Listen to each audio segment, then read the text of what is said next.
Sex and the Single Sister blog post from Wednesday, August 18th, 2010. Do we ever really come to terms with our looks? On this day, it was a happy hump day. Today is happy Thursday, ladies. The weeks of summer are going by so fast. Today's blog post, video blog, is something that I've been dealing with practically my entire life. Well, at least since I was old enough to understand. As a child, I used to embarrass my mother when we were out in public, like stores or restaurants or wherever. Really little. How, you ask? Well, I would see an adult looking at me, then they would smile, and what did they do that for? I would instantly throw the meanest look on my face, frown up and say, "Don't look at me." Needless to say, my mother was mortified. This started my trend of not wanting strangers to look at me. As I grew older and entered into grade school, same thing. I hated for someone to look at me. I stopped mugging strangers, but I always had this uneasy feeling about being looked at. Next came my wonderful junior high, or as in some states, middle school years. 7th grade was the absolute worst. I went to a school where I didn't know anyone because I went to grade school on the other side of town. Those girls must have smelled my fear. I was fresh meat. They immediately judged me, saying I thought I was cute, I was stuck up, and well, you get the idea. These girls didn't realize how far they were from the truth. On the outside, I did look like I had it all together.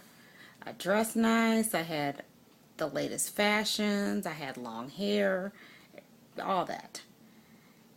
But on the inside, I was one of the most insecure, low self-esteem girls. This trickled into my high school years. There was always girls who didn't like me because of whatever. They judged me, never really knew the real me. Fast forward. Some after leaving an abusive marriage, which didn't do anything for my self-esteem and self-confidence. I was finally able to get past my issues, or so I thought. So fast forward to present day.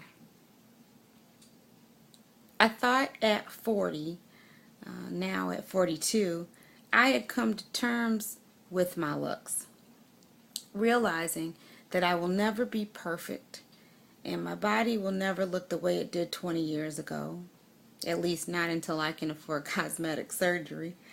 So I was going to take the middle ages by the horns. Bring it on. Not. I still find myself today being so critical of myself, always finding fault in the way I look. And yes, ladies, I still hate for strangers to look at me. When I walk into an establishment and I feel eyes on me, I go into instant panic mode. I don't let it show outwardly, but internally, I want to turn around and bolt for the door. Since I don't literally bolt for the door, sometimes I feel the need to excuse myself and bolt for the ladies' room so I can look in the mirror and check myself out, making sure nothing is wrong or out of place. It's funny how some things can stick with you from childhood into adulthood. Do we as women ever really come to terms with our looks? How many times do we talk about the latest diet we're going to try, or wanting to save up for that tummy tuck, breast lift, reduction, or new boobs, or my favorite, liposuction? I'm still saving for that. How much influence does the media and its stereotypes of the perfect woman have on us? I once read the way the media portrays women in television, movies, and advertisements cause negative effects on women physically and mentally. We are continually bombarded by images of the ideal female body type. The current message ingrained in our minds is thin is beautiful. Stores are filled with diet pills and supplements. There is an increasingly large amount of publicity for Jenny Craig and Weight Watchers, and the models in advertisements are becoming thinner and thinner. We as women need to learn to become comfortable in our own skin. We must be willing to step out of our normal routine if it's not working for us and do things out of the ordinary to get to know and be comfortable with ourselves. Remembering that when you are comfortable with yourself, you can be comfortable with others and therefore be successful in life. True, long-lasting self-confidence comes when you're comfortable in your own skin. Being comfortable with yourself is a mind, body, and soul process, which I plan on taking my own advice. And I hope you take my advice too. And don't forget to visit my blog on blogger.com, Sex and the Single Sister. The direct link is thesinglesister-danielle.blogspot.com. Until next time, stay fabulous.